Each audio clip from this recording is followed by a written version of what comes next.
juillet 2023, le président Évariste Ndayishimiye a ordonné l'arrestation de son ancien Premier ministre, Alain-Guillaume Bunyoni, un acte qui aurait semblé inconcevable dans le passé.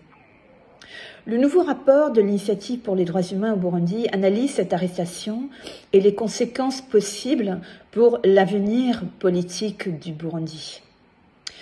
Cette arrestation semble avoir redessiné la carte du pouvoir politique au sein du CNDD-FDD, le parti au pouvoir au Burundi. Elle a révélé des dynamiques changeantes et a signalé la volonté du président d'agir de manière décisive contre certains de ses détracteurs au sein de son parti. Le rapport analyse les positions de certains personnages clés dans les hautes sphères du gouvernement et du parti au pouvoir et décrit également les réactions de membres des forces de sécurité et du CNDD-FDD au niveau provincial et local. Notre rapport essaie d'apporter des réponses ou des pistes de réponse à certaines questions. Tout d'abord, jusqu'où le président va-t-il aller? Jusqu'où peut-il aller? Est-ce qu'il va continuer de marginaliser ses opposants au sein du CNDD-FDD? Sera-t-il confronté à une résistance de la part de certains partisans de la ligne dure du parti qui sont mécontents de ces dernières initiatives? Et comment ces détracteurs vont-ils réagir?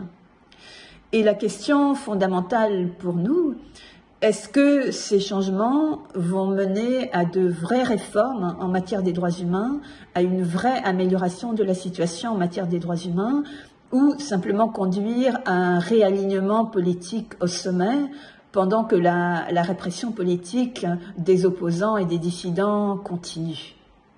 Malheureusement, les droits humains ne semblent pas figurer dans les calculs du président. Sa priorité est de se consolider au pouvoir. Et pour ce faire, il essaye de gérer les différentes alliances fragiles et inconstantes dans son entourage. Le rapport relève également un changement de ton et de directive de la part du président envers les Imbonerakure. Auparavant, il les avait encouragés à se concentrer sur le développement. Mais dans son discours le 26 août, pour la journée des Imbonerakure, il les a encouragés à défendre la sécurité des frontières du Burundi et à faire des patrouilles. Un discours inquiétant qui pourrait entraîner de nouvelles exactions de la part des Imbonerakure. Enfin, le rapport décrit les divisions internes au sein du principal parti d'opposition, le CNL, dont le gouvernement a profité pour suspendre les activités de ce parti.